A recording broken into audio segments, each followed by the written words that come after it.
Bem, meus amigos, estamos mais uma vez na sala dos professores do CETEC e agora a pessoa que chegou aqui é uma professora nossa do CETEC e que também atua em outras escolas preparatórias e nos deu a honra, a satisfação e mais do que isso, ou seja, deixou de lado as coisas que estava fazendo para vir para cá, dar uma conferida conosco na prova, dar uma olhada na prova, sugerir um gabarito, certo? Porque nós não temos ainda um gabarito oficial, e comentar alguma coisa. Mas antes de começar a comentar questão por questão, eu vou perguntar para a Suzana o seguinte: Suzana, no geral, assim, o que tu achou da prova no que diz respeito à construção das questões, enfim, porque a banca não é aquela banca que nós estávamos assim muito acostumados, não é? Ou pelo menos não se tinha, como acontece com a FCC, com a FAURGS. Então nós imaginávamos qual seria a linha dela de construção, mas não tínhamos muita certeza sobre isso. Isso ninguém tinha, não é? Então eu te pergunto, o que tu achou?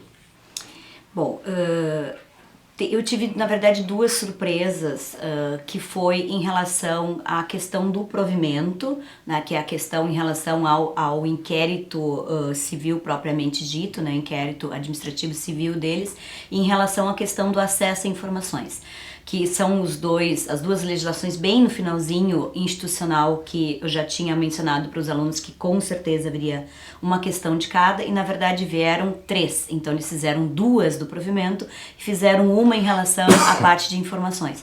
E o que me chamou a atenção é que nessa parte da matéria ela destoa totalmente em relação ao restante das demais questões de legislação, porque todas as demais questões de legislação institucional, eles utilizam um critério mais de, não que seja de decoreba, mas assim, mais de interpretação propriamente dito, juntando a matéria como um todo, né? Não fazendo questão específica sobre uma legislação ou outra. Agora, nesses dois pontos, o que me chamou a atenção foi exatamente isso: eles fizeram o recorta e cola da lei e só substituíram aquelas palavrinhas que é exatamente para matar todo mundo, que é no lugar onde tem 30 dias, eles colocaram 3 dias. No lugar onde era 10 dias, eles colocaram 5 dias. Então, é humanamente impossível para o aluno que tem a quantidade de matéria que tem, decorar esses detalhezinhos no meio de cada uma das regras que estão no provimento e da parte do acesso de informação. Então, nesse sentido aqui mesmo, eles fizeram um critério de exclusão e não um critério de conhecimento.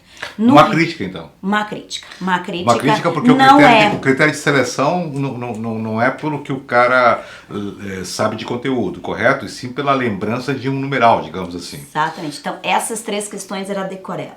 Já no restante da matéria institucional, não. No restante da matéria institucional, eles seguiram mais ou menos o estilo que tinham, só que assim, eles foram muito mais leves. Então, na verdade, o nosso aluno que estava preparado, porque queria que viesse uma questão bem mais aprofundada, né, ele acabou sendo prejudicado. Por quê? Porque ele veio com um nível de exigência muito menor do que a gente estava acostumado nos concursos anteriores. Não sei se pela questão do cargo em si eles resolveram não aprofundar tanto, mas claro, tudo dentro do colocado na matéria, não exigiram nada do que tivesse fora, tá? Mas eles fizeram uma prova mais acessível. Muito bem.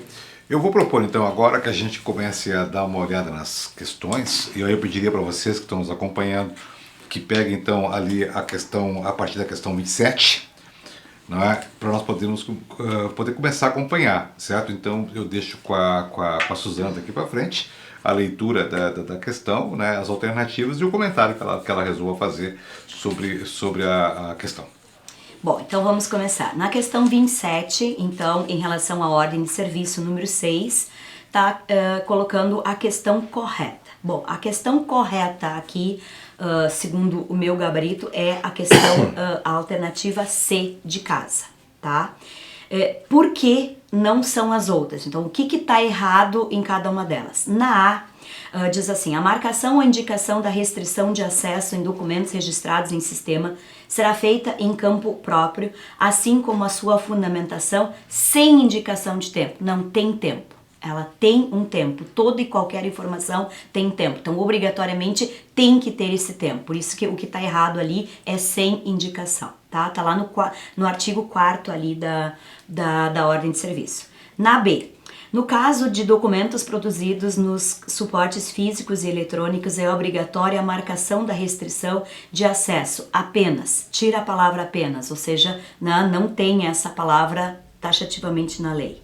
A C, tá certo, exatamente recorta e cola do que está na ordem de serviço. Na D, a segurança relacionada com a expedição e a tramitação de documentos com restrição de acesso é de responsabilidade exclusiva. Tira a palavra exclusiva porque ela é responsabilidade de todos.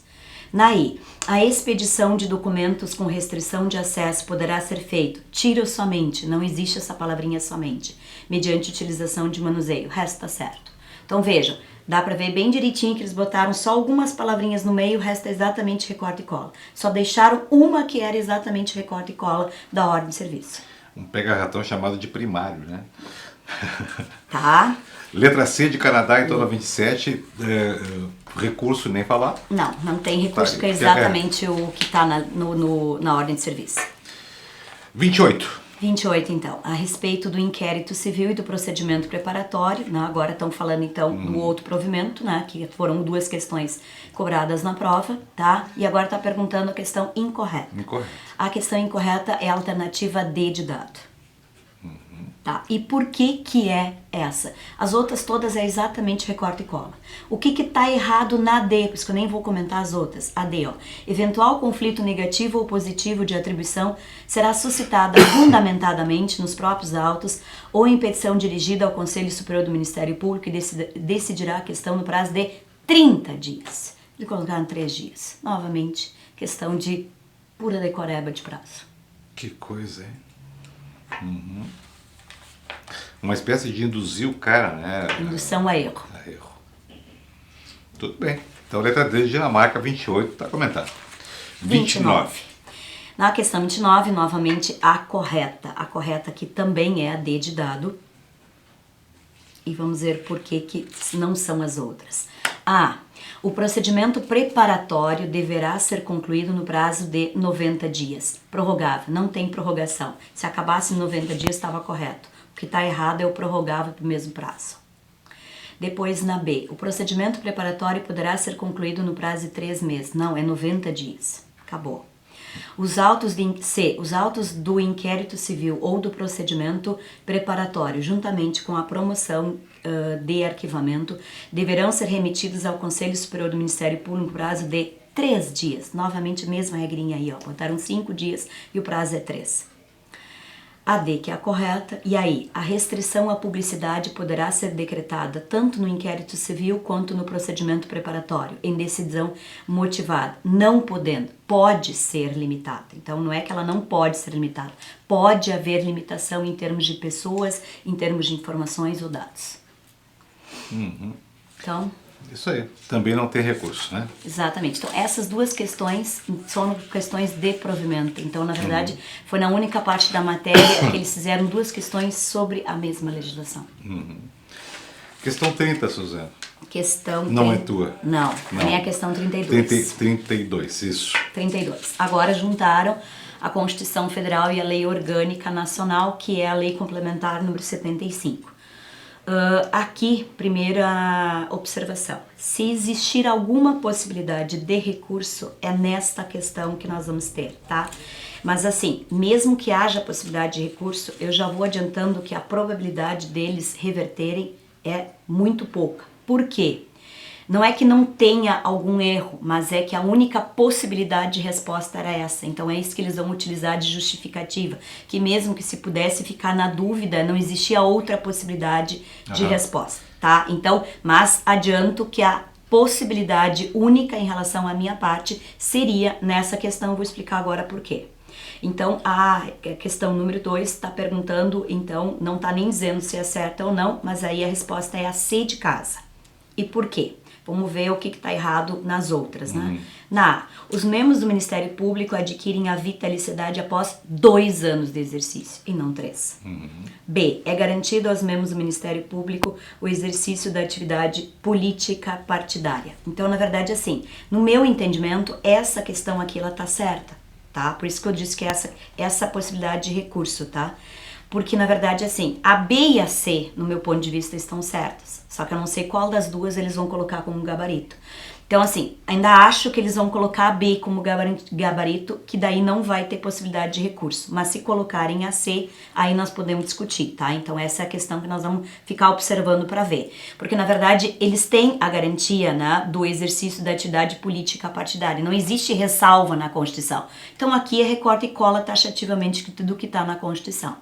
Na C, as decisões do Ministério Público fundadas em sua autonomia funcional, administrativa e financeira têm eficácia plena e executoriedade imediata, ressalvada a competência constitucional do Poder Judiciário e do Tribunal de Contas. Eles fizeram uma salada de frutas aqui, né? Então, na verdade, assim, o Ministério Público tem autonomia administrativa, funcional e financeira? Tem. Mas o restante da resposta da questão aqui não me agrada. Então, na verdade, estaria errado o restante, certo? Então, eu ainda aposto nessa aqui, na verdade, que a resposta vai ser a B, ok? Mas quem marcou a C, talvez tenha uma possibilidade de recurso, ok? Certo. Na D, os Ministérios Públicos dos Estados formarão lista tríplice dentre os procuradores de justiça para a escolha de seu procurador-geral, sendo o mais votado nomeado pelo chefe do Poder Executivo. Não é o mais votado. O chefe do Poder Executivo, ele escolhe um dos 3 e não o mais votado pelo Ministério Público. Então, o que está errado é o mais votado ali. Na I. Senão já levaria pronto, né? Sim, com certeza. Já estaria resolvido o problema. Deixa o governador fora, pronto. Não tem participação do Executivo. Não tem. O mais votado vai ganhar. E os membros do Ministério Público, aos membros do Ministério Público é vedado o exercício ainda que em disponibilidade de qualquer outra função pública, salvo uma de magistério, não 2 de magistério. Então ali é o salvo 2 que está errado. Ok? Então 32, meu gabarito oficial seria o B. Brasil. Exatamente. Só que pode ser C e aí vamos ver como é que vai ficar a situação.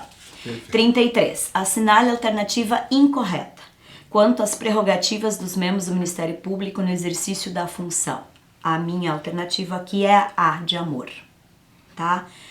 A incorreta. Por que ela é incorreta? Não vou comentar o restante, que todas estão corretas. Primeira, ter acesso ao indiciado preso a qualquer momento, desde que ainda não decretada incomunicabilidade, ou seja, mesmo que tenha acesso a qualquer momento, mesmo que seja considerado incomunicável. Então, é a única que está errada ali, não tem possibilidade de recurso. Tranquilo. Essa é tranquila, né? Muito tranquila. 34. Não constitui órgão pertencente à administração superior do Ministério Público. Questão dada, né? Pelo amor de Deus. A única aí que não faz parte da administração superior é o B, de bola. Direção Geral do Ministério Público. Todas as outras estão, né, como órgãos da administração superior.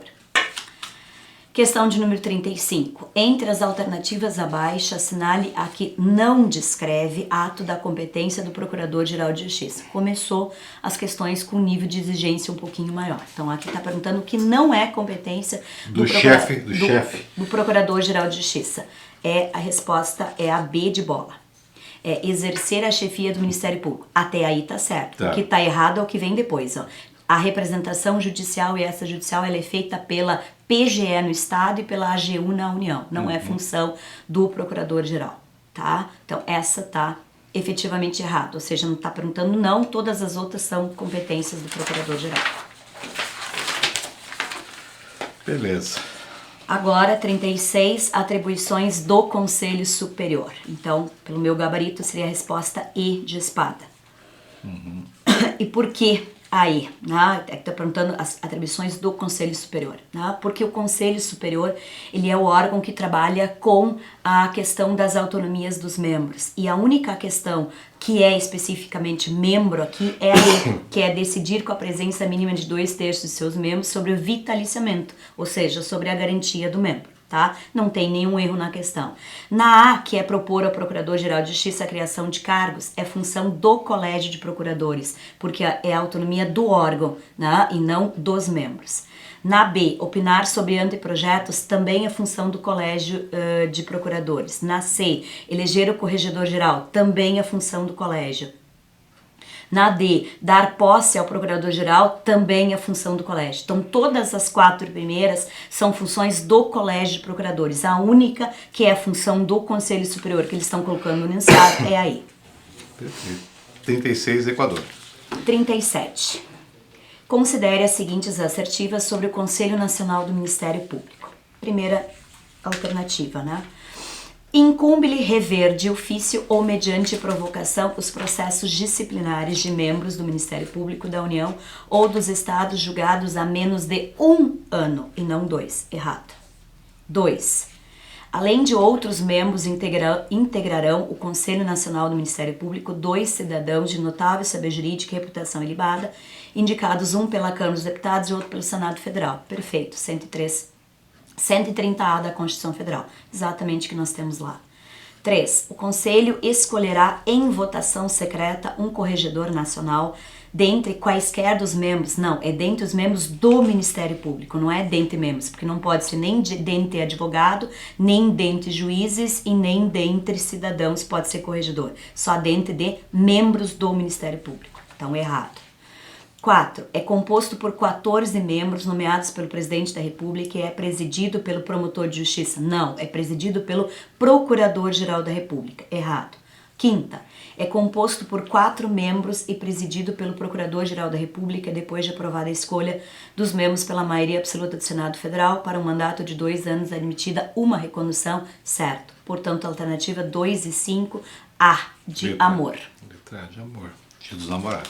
Exatamente. E as 9 questões Isso aí. Da parte institucional. Como eu tinha mencionado, ficaria entre 7 e 10, quase acertei, deu 9 lá em termos de questões institucionais. Né? A única surpresa foi colocar 2 questões de provimento, né? E não colocar nenhuma questão de lei 6526, ou seja, pediram uma lei inteira e não pediram nenhuma questão da lei 6526. Né? Nós vamos trabalhar agora para o secretário de diligências. Nosso curso já vai começar dia 14, agora terça-feira da semana que vem. Suzana vai estar conosco mais uma vez. E eu te pergunto, Suzana, para quem se preparou para o agente já leva uma bagagem forte, né? Mas o que tu chamaria a atenção se tu pegar essa prova, analisando essa prova, o que poderia vir para o secretário?